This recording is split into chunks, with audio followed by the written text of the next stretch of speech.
यकीन कीजिए। सर, हवेली के पीछे की तरफ एक छोटी सी सीढ़ी मिली है, लेकिन पूरी तरह से टूटी हुई है। जैसी सीढ़ी ये बता रही है वैसी तो हो ही नहीं सकती। सर, इस तरफ तो कोई सीढ़ियां है नहीं।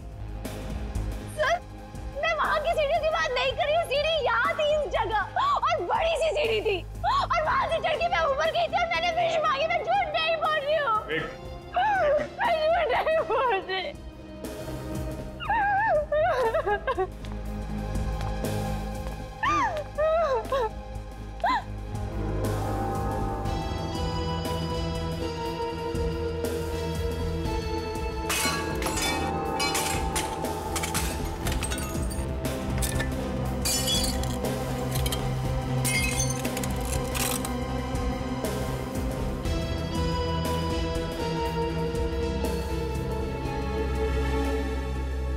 आओ अभिष्टा, देखो देखो तुम्हारी सीढ़ी।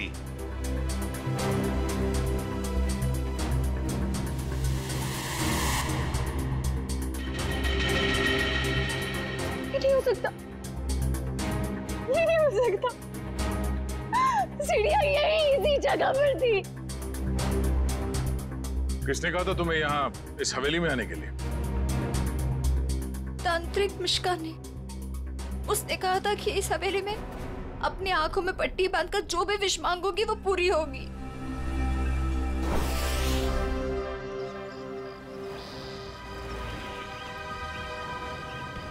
सर, अभिष्टा ने जिस मिश्का तांत्रिक की दुकान के बारे में बताया वो इसी शॉपिंग सेंटर में।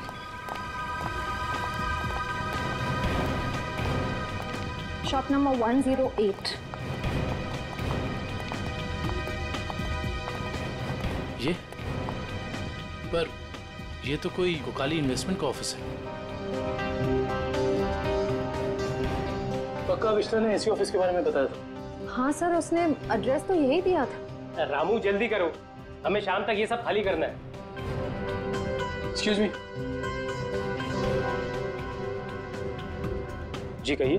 यहाँ इस दुकान में किसी मिश्का नाम की तांत्रिक का ऑफिस था, कहाँ गया वो? मिशिका से कुछ काम है आपको? जी। आप मिशिका के फ्रेंड हैं या क्लाइंट? हम सीआईडी से हैं। सीआईडी? अरे सर, कल ही मैंने मिशिका और उसके हस्बैंड प्रमोद की पुलिस में रिपोर्ट करवाई है। सर, कुछ पता चला उनके बारे में? आप कौन है? सर, मैं इस दुकान का मालिक हूँ, रमेश। और आपने मिश्का के खिलाफ रिपोर्ट क्यों लिखवाई? अरे सर, 2 हफ्ते पहले मैंने प्रमोद को ये दुकान भाड़े पे दी थी और उसने कोकाली इन्वेस्टमेंट का ऑफिस भी खोला था। और सर, मुझे अगले शनिवार को भाड़ा और डिपॉजिट देने का वादा भी किया था। आप उन्हें जानते थे कि बिना डिपॉजिट और किराए के आपने ये दुकान उन्हें भाड़े पर दे दी? नहीं मैम, मैं तो उनकी मीठी मीठी बातों में आ गया था। लेकिन परसों मैं घूमते हुए यहाँ पे आया तो मैंने देखा कि उसकी बीवी ने ऑफिस में एक तांत्रिक का तामझाम लगा रखा है और ये साइन बोर्ड भी लगा रखा है। फिर मैंने प्रमोद को कहा कि ये सब कुछ यहाँ नहीं चलेगा। तो प्रमोद ने मुझे कहा कि उसकी बीवी ने नया ऑफिस लिया है और 2-4 दिन में वहाँ चली जाएगी। कहीं और शिफ्ट करके गया तुम? पता नहीं सर, रातों रात दोनों ने ऑफिस खाली कर दिया और मेरा 15 दिन का भाड़ा तक नहीं दिया। सर, आपने जो एग्रीमेंट कराया होगा उसमें उनका पुराना एड्रेस होगा, जरा दिखाइए। सर, एग्रीमेंट तो नहीं बनाया, मैंने सोचा बाद में बना दूंगा। आपके पास उनकी फोटो भी नहीं होगी? नहीं मैम, फोटोग्राफ भी नहीं है। जानते हो ना, बिना एग्रीमेंट के दुकान भाड़े पे देना कितना बड़ा जुर्म है। जानता हूँ सर, गलती हो गई, सॉरी। बस सॉरी बोल दी और बात खत्म हो गई। कब समझेंगे आप लोग? चेहरा याद है उनका? जी सर, चेहरा याद है। उनका स्केच बनवाओ। जी सर। और अभिष्टा से पूछना होगा कि उसे इस मिश्का के बारे में पता कैसे चला।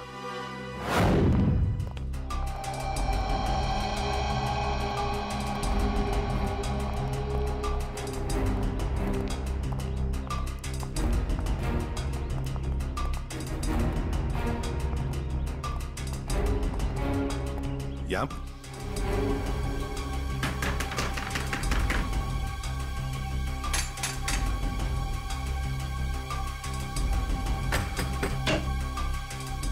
अरे सर, आप विधि के खूनी का पता चल गया क्या?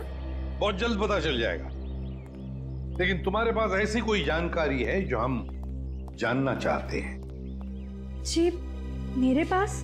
जी हाँ।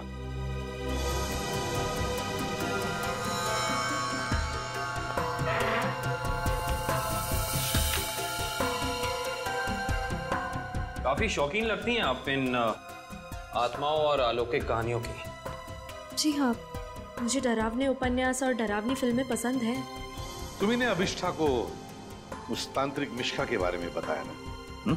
वो सर, उसका पता मैंने किसी प्रचार वाले पर्चे में पढ़ा था। वो प्रचार वाला पर्चा तो होगा ना तुम्हारे पास? देखो जरा। देखती हूँ।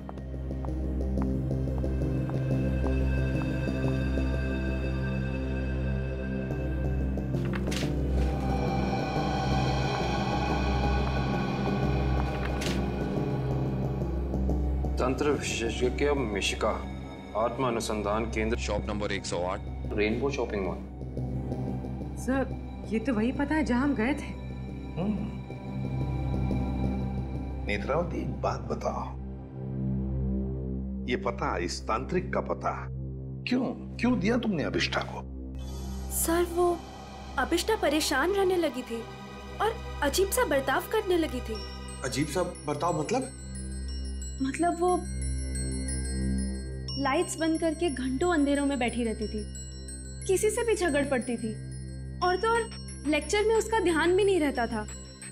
पेजेस पे विधि का नाम लिखती रहती थी, कम से कम 3-4 पेज लिख चुकी थी। और सिर्फ इसीलिए तुमने अभिष्ठा को इस तांत्रिक मिश्का का एड्रेस दिया है? नहीं सर, तंत्र मंत्र में तो मैं भी विश्वास नहीं रखती हूँ, लेकिन मुझे लगा शायद इससे उसका ध्यान बढ़ जाएगा और अपनी इस हालत से वो बाहर आ पाएगी। हाँ, लेकिन वो इन सब चीजों से बाहर आने की बजाय इन सब से जुड़ती चली गई। सच कहूँ तो अगर मुझे पता होता कि इन सब का नतीजा विधि की मौत है, तो मैं उसे ये सलाह कभी नहीं देती।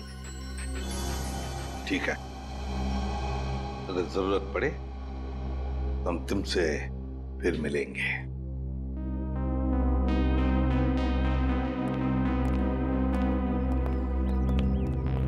अभिष्ठा जी, हमें तुम्हारा रूम चेक करना है। चलिए। चलो आइए।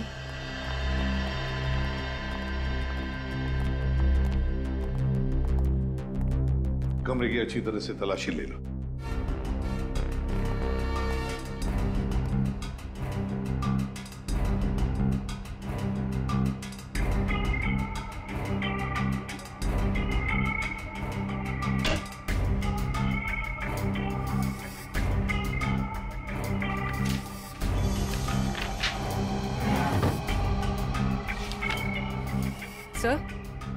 सर, ये देखिए, अजीब तरह के पिक्चर्स।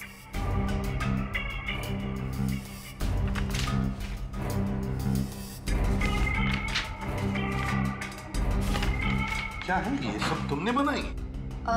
मुझे पेंटिंग का शौक है। मेरे दिमाग में जो भी आया मैं वो पेंट करती हूँ। किसी की तस्वीर मिली है। कौन है ये? तुम्हारे पापा? जी, मगर कुछ साल पहले ये गुजर गए। मेरे चाचा चाची ने मुझे पाला है। इनफैक्ट कॉलेज और हॉस्टल का खर्चा भी वो ही देखते हैं। सर, हाँ, ये दवाइयां मिली।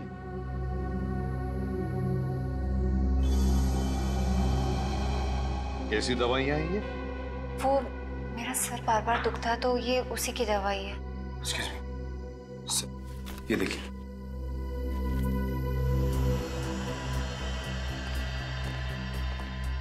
ये दवाइयां तो किसी साइकियाट्रिस्ट ने प्रिस्क्राइब की हुई है। सर, ये जरूर हमसे कुछ छुपा रही है।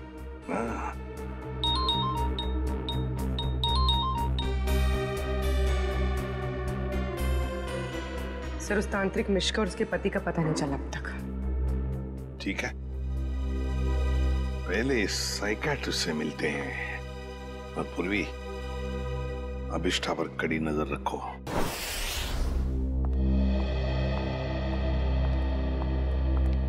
Excuse me doctor. अरे आप देखिए, मैं बिना अपॉइंटमेंट लिए किसी से नहीं मिलती हूँ। डॉक्टर, हम लोग सीआईडी से हैं और हमें आपसे कुछ जानकारी चाहिए। जी कहिए। आपकी एक मरीज है अभिष्ठा। ओह, अभिष्ठा। जी हाँ। क्या वजह थी उसका इलाज आप कर रही थी? पिछले 2 सालों से उसका मानसिक संतुलन ठीक नहीं था, इसीलिए वो उसका ही इलाज करवा रही थी। क्यों? क्या हुआ था उसे? दरअसल उसका एक्सीडेंट हो गया था एक्सीडेंट? तो क्या उसकी वजह से उसका मानसिक संतुलन बिगड़ गया था? एक्चुअली उन्हीं दिनों उसके पिताजी भी गायब हो गए थे और ये एक्सीडेंट, दोनों बातों ने उस पर बहुत गहरा असर डाला था। अच्छा डॉक्टर, ये बताइए कि आपके ट्रीटमेंट के बाद उसकी हालत कैसे थी? उसकी हालात में तो बहुत सुधार था, लेकिन बहुत गहरे जख्म जल्दी नहीं भरते। तो इसका मतलब अभिष्टा अभी तक पूरी तरह ठीक नहीं हो पाई? हाँ सर, और शायद इसी वजह से वो उन सीढ़ियों की बात कर रही है जो उस हवेली में है ही नहीं। अच्छा डॉक्टर, ऐसा हो सकता है क्या कि ऐसे मरीज इन्होंने कोई क्राइम किया और उसको छुपाने के लिए कहानी बना रहे हो कि मैं खुद विक्टिम हो गई हूँ, और ऐसा हो सकता है क्या? देखिए, mind is a very complex thing. मैं तो क्या, दुनिया का कोई भी डॉक्टर इसके बारे में एग्जैक्टली नहीं बता सकता। ये तो है। Thank you very much.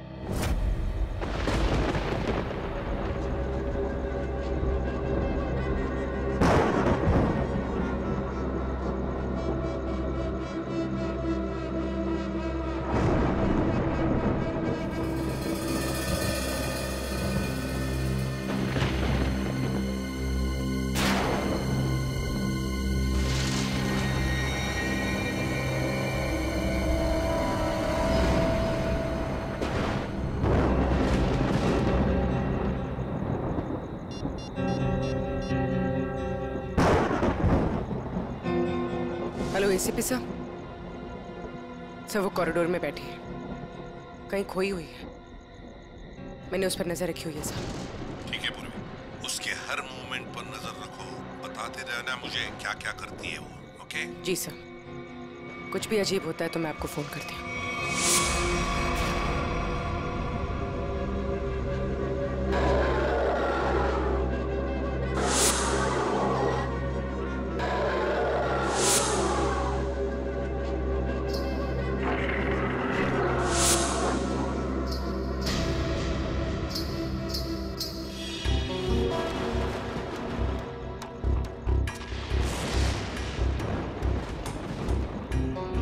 घुंघरू की आवाज।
फोन कहाँ है?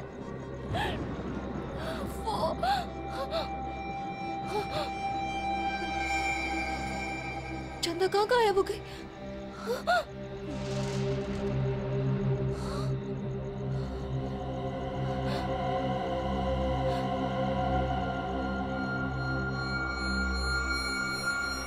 अपने पापा के पास जाओ।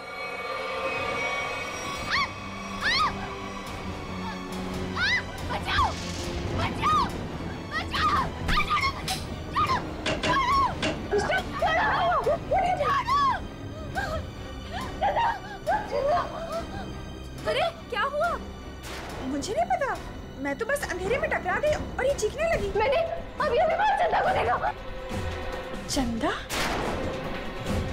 चंदा? चंदा कौन है? कोई नई हॉस्टल में रहने आई है? नहीं नहीं, वो ना लाल साड़ी में है। वहाँ उधर, वहाँ सीढ़ियों के पास। अरे नहीं नहीं, जरूर तुम्हारा कोई वहम होगा। नहीं, ये मेरा बहन नहीं है। मेरे यकीन करो, मैं झूठ नहीं बोल रही हूँ, मैं यकीन करो। Okay okay, wait wait, relax, मैं देखती हूँ।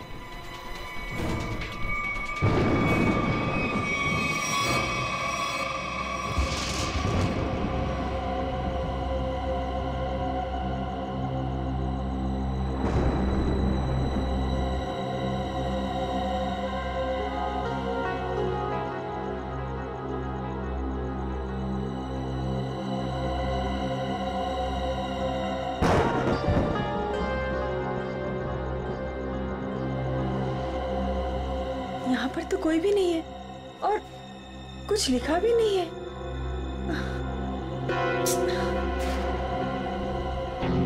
अभिष्टा, वहाँ पर तो कोई भी नहीं है और ना ही वहाँ कुछ लिखा हुआ है। ये वहाँ लिखा हुआ था, साथ कैसे हो सकता?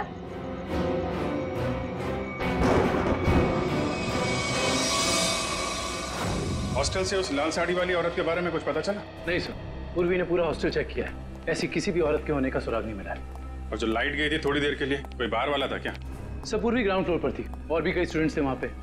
ऐसे किसी का मेन स्विच ऑफ करके गायब हो जाना इतना आसान नहीं हो सकता। और जो दीवार पे लिखा था खून से, उसके बारे में क्या बताया?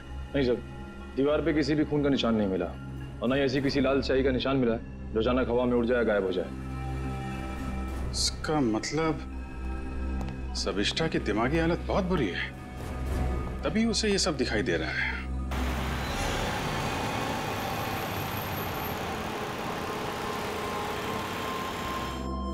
कोई है जो ये साबित करना चाहता है कि ये सारा काम चंदा की आत्मा कर रही है। हो सकता है सर, लेकिन उसने हवेली की सीढ़ी कैसे गायब की? हाँ सर, एक रात में अचानक सीढ़ी गायब नहीं की जा सकती है। चंदा की आत्मा का वापस आना और सीढ़ी का गायब होना, ये सब अभिष्टा के दिमाग की कहानी है। हेलो अभिजीत सर, सर अभिष्टा हॉस्टल से निकलकर मारवे रोड की तरफ जा रही है। मैं उसका पीछा करूंगा सर। मारवे रोड? सर ऐसा लगता है किसी से मिलने जा रही है। अच्छा, इस रोड पे तो उसका कॉलेज भी है। पर सर इतनी रात को कॉलेज में किससे मिलने जा रही होगी? सर हो सकता है ये वहाँ कोई सबूत भूल गई हो और अब याद आया तो लेने जा रही हो। नहीं, वहाँ पे कोई खास सबूत तो मिला नहीं था, कुछ और ही बात लगती है। नजर रखो उस पे।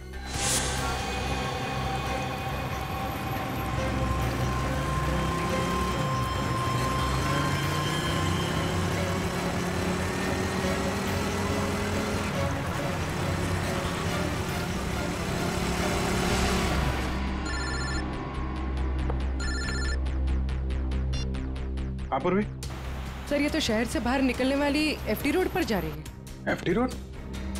उस तरफ तो जंगल है। सर कुछ समझ में नहीं आ रहा है ये जा कहाँ रही है। ठीक है, देखो मगर ध्यान से, थोड़ा होशियार रहना।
हाँ पूर्वी। सब वो जंगल के अंदर घुस गई है, मैं उसका पीछा करती हूँ। ठीक है, तुम भी जाओ, लेकिन थोड़ा संभाल के, होशियारी से, हैं?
तो अभिष्ठा के पिताजी हैं। कौन है ये? तुम्हारे पापा? जी। ये तो मर चुके हैं।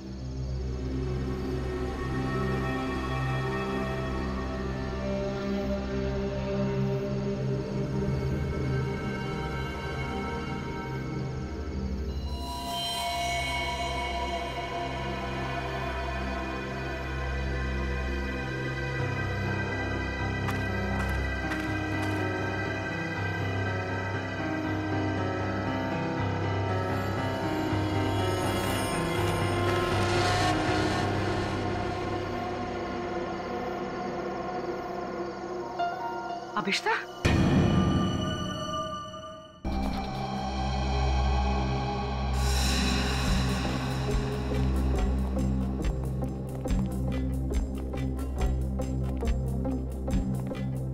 अभिष्ठा, सच्चाई तक पहुंचने के लिए हमें तुमसे कुछ सवाल करने हैं। तुम जितना बता सकती हो बताना, बस ज्यादा टेंशन मत लेना। जी। क्या आप पहले से जानती थी कि आपके पिता पिछले 2 साल से जंगल के उस केबिन में छिपे हुए हैं? नहीं, इनफैक्ट 2 साल से मैं अपने पिताजी की तलाश भी नहीं कर रही थी। तो फिर तुम्हें उनके ठिकाने का कैसे पता चला? मुझे कुछ याद नहीं। मुझे कुछ याद नहीं कि मैं वहां कैसे पहुंची। याद करने की कोशिश करिए। कुछ तो ऐसा हुआ होगा कि तुम वहां उस केबिन तक पहुंच गई। नहीं, मुझे पता नहीं क्यों अचानक मुझे वो जंगल और उस कैबिन के फ्लैशेस दिखाई देने लगे। फ्लैशेस? इसका मतलब वो जगह आपने जंगल में पहले भी कभी देखी होगी। पता नहीं।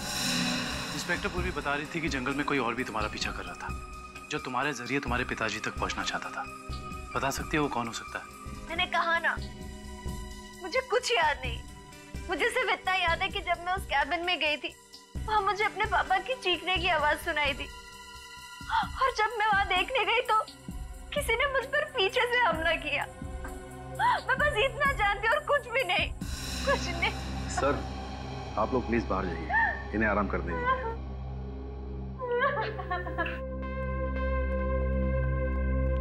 सर, अभिष्टा के पिताजी के बारे में ज्यादा कुछ जानकारी मिली नहीं। उस केबिन की छानबीन करते हैं, वहीं से कुछ पता चलेगा। 2 साल तक उसके पिताजी यहाँ छिपे क्यों थे, जबकि उनकी बेटी यहाँ पास ही के शहर में मानसिक तौर पे बीमार थी? सर, अभिष्टा के पिताजी का बैंक स्टेटमेंट मिला।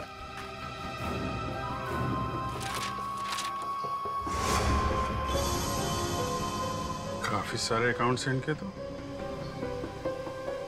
वो भी विदेश में। लाखों डॉलर का ट्रांजैक्शन हुआ है इनके अकाउंट में। लेकिन सर, वो तो एक लोकल कंपनी में काम करते थे, हर महीने तनख्वाह पाने वाले सिर्फ एक रिसर्चर। उनके पास इतने सारे पैसे कहां से आए? सर, एक फाइल ही मिली है। सर, क्या लिखा है इसमें? इस फाइल में लिखा है कि कंपनी इनके खिलाफ जांच के आदेश दिए थे। किस तरह की जांच थी? कंपनी में इनका कामकाज का तरीका अच्छा नहीं था, ड्यूटी के टाइम गैर हाजिर रहते थे, इसलिए सस्पेंड कर दिए गए थे। लेकिन सर, जो इन्फॉर्मेशन हमें मिली है उसके मुताबिक तो वो एक ब्रिलियंट रिसर्चर थे और अपने काम में काफी माहिर थे। माहिर थे, मगर शायद ईमानदार नहीं थे। तो शायद इसीलिए उनका खून हो गया। हो सकता है। शायद ये भी हो सकता है कि अभिष्टा के जरिए कोई उनसे कोई सीक्रेट जानकारी निकालना चाहता हो। सर, लेकिन अभिष्टा और उनके पिताजी के बीच में 2 साल से कोई कांटेक्ट भी नहीं था। अभिष्टा के कॉल रिकॉर्ड में ऐसा हमें कोई भी कॉल नहीं मिला जो उसने अपने पिताजी को किया हो। हाँ दिव्या, कुछ याद आया क्या? क्या अभिष्टा हॉस्पिटल से भाग गई?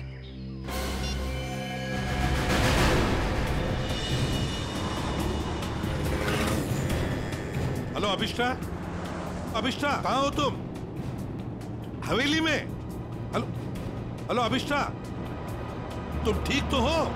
हेलो हेलो, लगता है अभिष्टा किसी मुसीबत में हवेली में है। वो फोन चालू है मगर वो बोल नहीं रही है।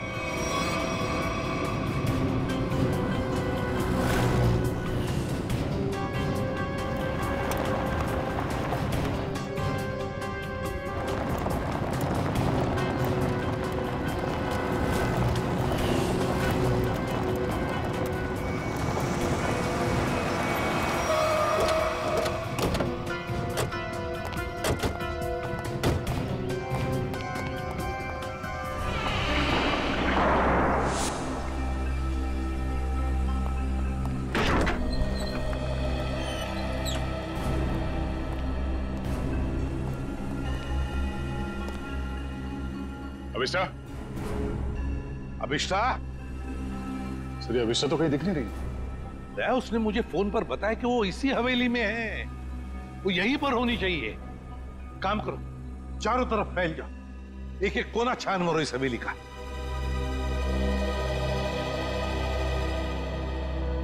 अभिष्टा?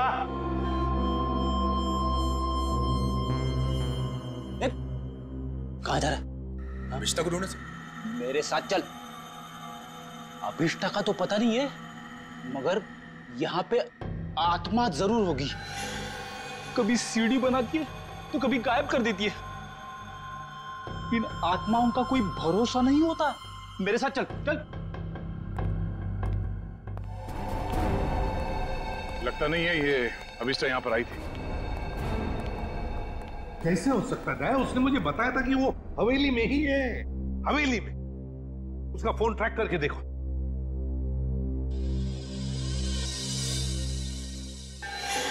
सर उसका फोन यहीं पर है, 200 मीटर के रेडियस पे। 200 मीटर के यार्ड के रेडियस में? लेकिन वो तो हवेली में ही होनी चाहिए थी। या कहीं ऐसा तो नहीं कि कोई अभिष्टा को कहीं लेकर गया? ये सायरन। सर ये सायरन की आवाज, सर यहाँ पे पास में एक ऑयल रिफाइनरी है, ये वहां का सायरन है। ये सायरन अभिष्टा के फोन पर बड़ी जोर से सुनाई पड़ा था मुझे। इसका मतलब है सर जब आपकी बात हुई थी तो ये अभिष्टा उस ऑयल रिफाइनरी के एकदम करीब होगी। हो सकता है। ऑयल रिफाइनरी की तरफ चलते हैं। फ्रेडी देखो कहां पर है ऑयल रिफाइनरी।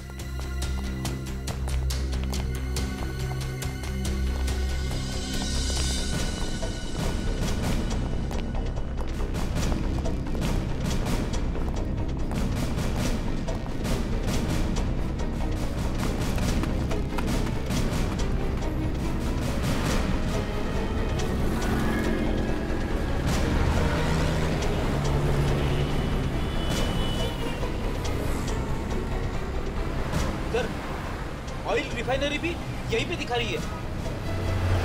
सर अभिष्टा का मोबाइल यहाँ पर दिखा रहा है। सर ये रास्ता तो बंद है आगे। पर सर अभिष्टा का मोबाइल तो यहीं पर दिखा रहा है। ऑयल रिफाइनरी भी यहीं पे दिखा रही है सर, ये देखिए। और अभिष्टा के मोबाइल पर सायरन बज रहा था रिफाइनरी का, बड़ी तेजी से बज रहा था। इसका मतलब अभिष्टा यहीं कहीं आसपास की होनी चाहिए। कोई और रास्ता है क्या, देखो जरा।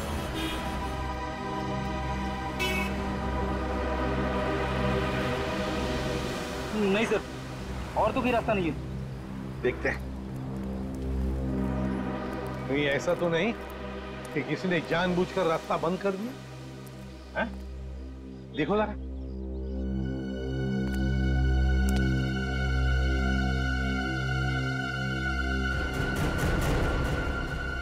नहीं सर, रास्ता जबरदस्ती बंद किया गया। आगे रोड खुला है। तो फिर दया तोड़ दो इसे।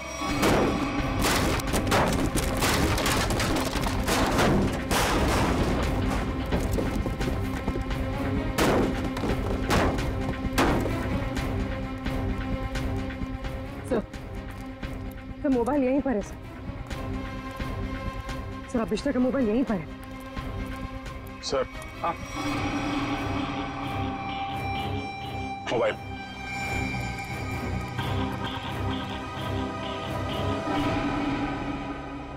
दूसरी हवेली? एक जैसी दो हवेलियां, ये कैसे हो सकता है सर? कहीं ये भूल भुलैया तो नहीं है? देखते हैं।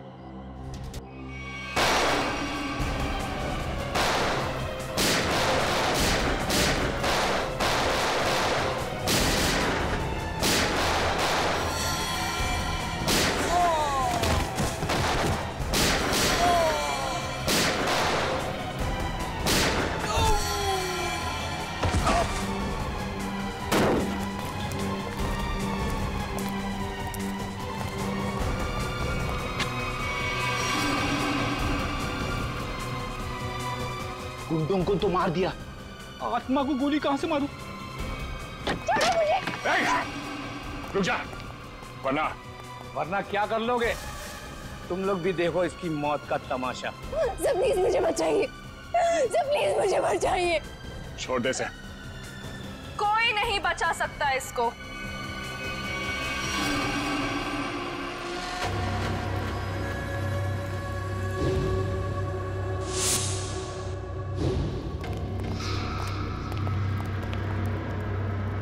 नेत्रावती तुम?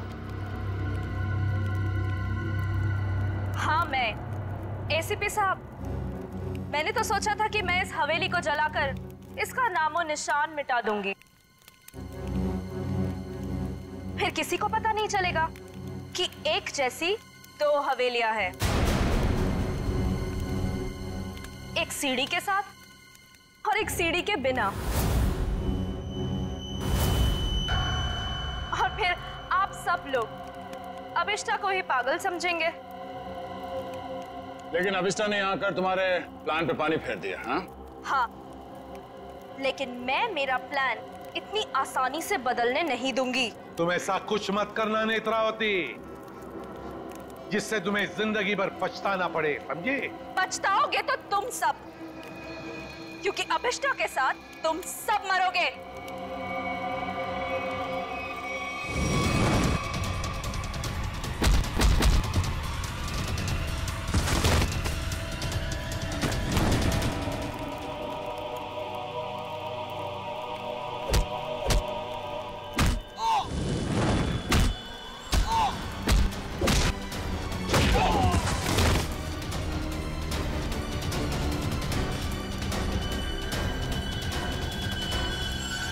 so much, sir. बताओ अभिष्टा, तुम यहाँ वापस क्यों आई? सर, जब मैं हॉस्पिटल में थी ना, नेत्रावती मुझसे मिलने आई थी।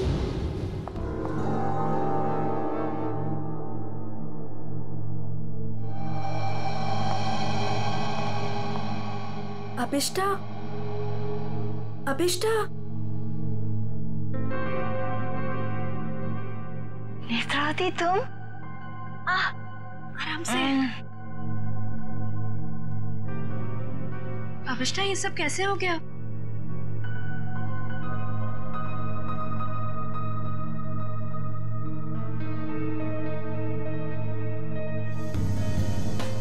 मैं कुछ पूछ रही हूँ, ये सब हुआ कैसे?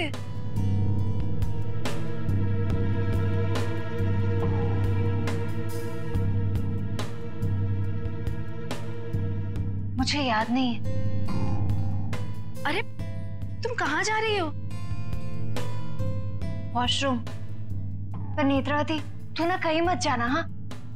यहीं रुकना, मुझे तेरे से ढेर सारी बातें करनी है, हाँ? ठीक है। पक्का कहीं मत जाना प्लीज। मैं अब भी जाके आए, हाँ? रुकना यहीं पे। हाँ।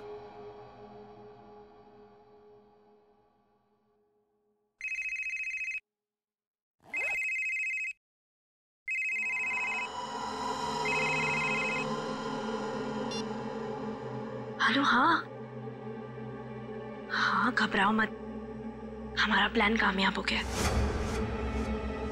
उसे कुछ याद नहीं है।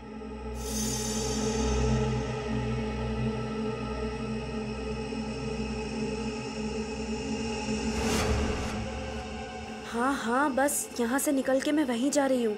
ठाकुर बलदेव की दूसरी हवेली ना, जिसमें सीढ़ियाँ हैं। गिरवा दूंगी। हाँ ठीक है, जाती हूँ। बाय।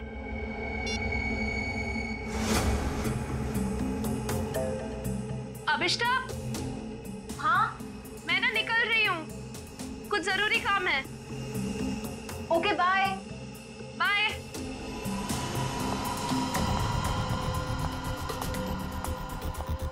दूसरी हवेली?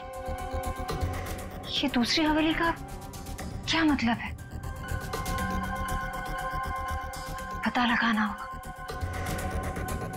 यहाँ से जाओ कैसे?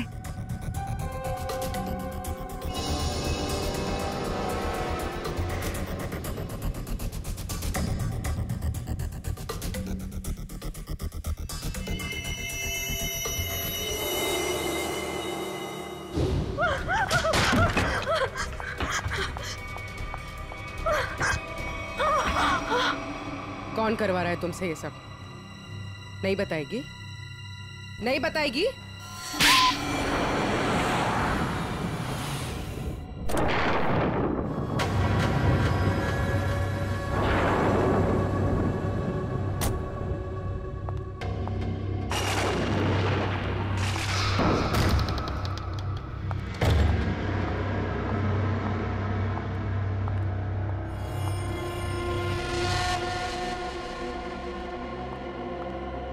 नेत्रा, तुम्हें पता है ना हमारी थोड़ी देर में फ्लाइट है। हमें हमेशा के लिए यहाँ से निकल जाना है। और तुमने ये हवेली जलाई क्यों नहीं अभी तक? माँ, एक प्रॉब्लम है। इतना छोटा सा काम नहीं कर पाए तुम।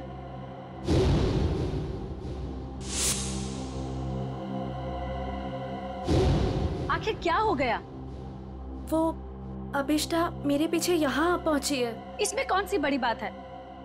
उसे भी जला देना था इस हवेली के साथ। वाह सोनिका जी, वाह! कितने ऊंचे ख्याल है आप, हैं? शर्म आनी चाहिए। एक डॉक्टर होकर अपनी पेशेंट की जिंदगी के साथ खिलवाड़ किया है तुमने। सीआईडी,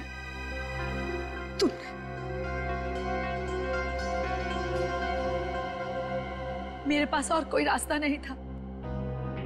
मैंने साइकेट्रिस्ट का काम सिर्फ इसलिए शुरू किया ताकि अबिस्ता की याददाश्त वापस आ जाए और उससे मैं जरूरी जानकारी हासिल कर सकूं।